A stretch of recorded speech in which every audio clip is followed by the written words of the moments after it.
Now, there's been a dramatic increase in cases of domestic violence since the start of the COVID-19 lockdown. That's according to UN Women and Global Entity Championing for Gender Equality. In South Africa, the scourge of gender-based violence has been dubbed another pandemic. But what is being done about it? Whose battle is it to fight? Is it gender activists or a collective effort together with government? Well, our reporter Lindokuhle Xulu is on the ground to speak to authorities and survivors of gender-based violence. And he joins us now live. Lindo, I see quite a heavy presence there behind you. It looks like a university. Give us more information about why you're there and what you're trying to find out from GBV victims and survivors.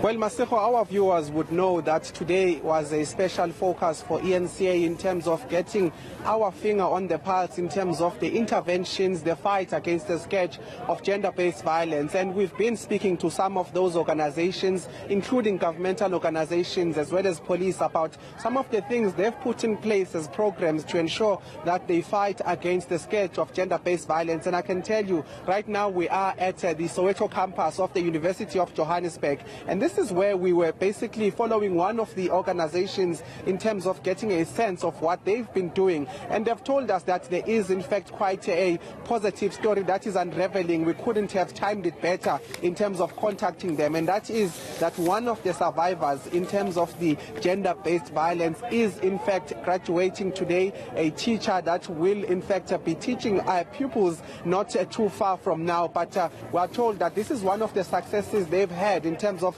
their interventions when it comes to gender-based violence. I'm not going to speak. I'm just going to let the lady speak for herself. Ntabiseng Modise, thank you so much for joining us.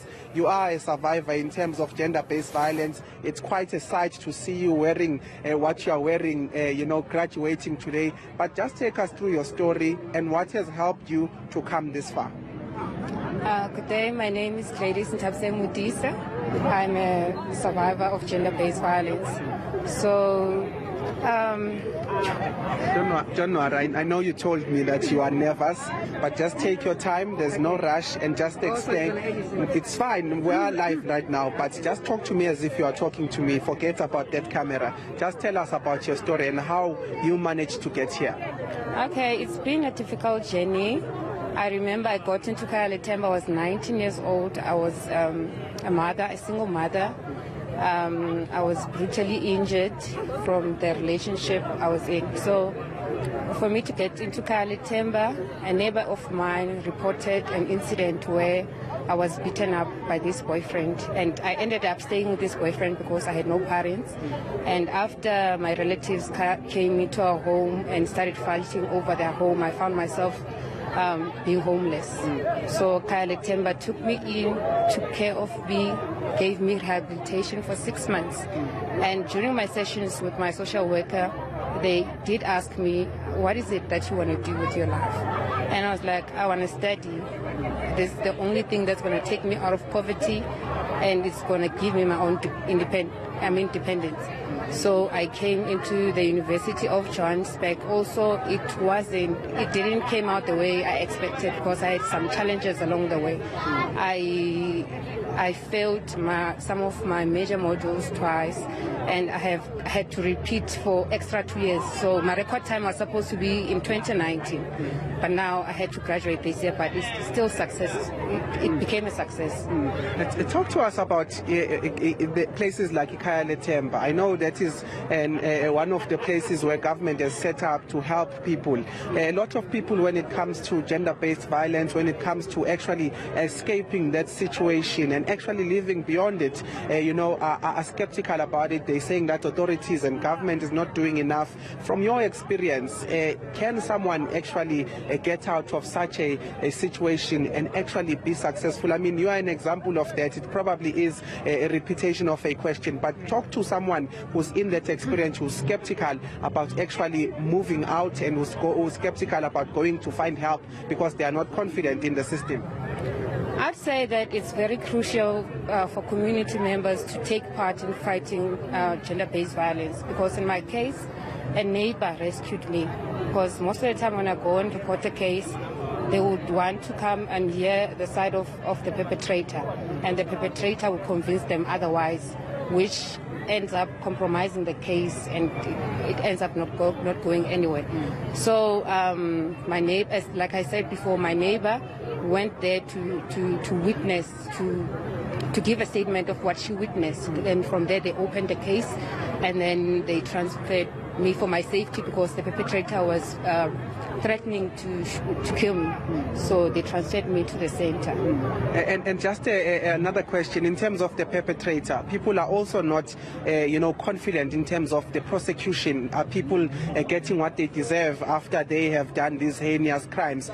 Just talk to me about what happened to the perpetrator in this case. Is the law dealt with them? What has happened?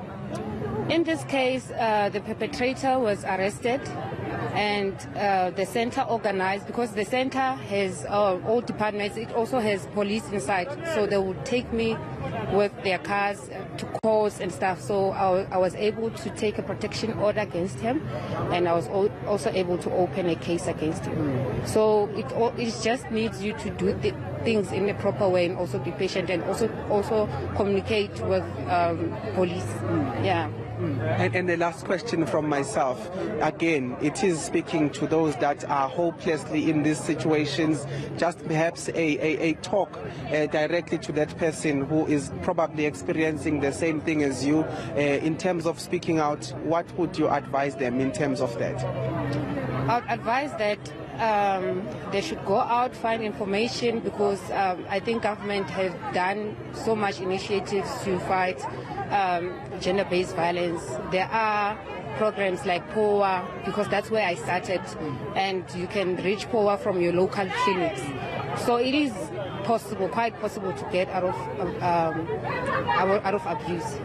Thank you. It's a matter of your choice. Yeah. Thank you, sis. Thank you so much. And in fact, one thing I need to say to you, congratulations. And I know you're going to work towards your PhD. You promised that. We'll be here for it. Thank you so much. Ntabiseng Modise, a survivor who says that she got help. She was homeless. She didn't have anywhere to go. And she says some of the interventions that we've been highlighting, speaking about, had worked for her. And that is why today she's able to graduate. She is going to become a teacher. She has a degree, but she's also speaking about the fact that she will be moving forth in terms of her education. She was speaking about the fact that she's not going to stop until she has her PhD. So that is one of the stories that is speaking in terms of what is happening to those that have survived this ordeal. But from her side, she's telling us that it is possible to get out of these situations despite not having anything or anywhere to go, because there are organizations that are helpful.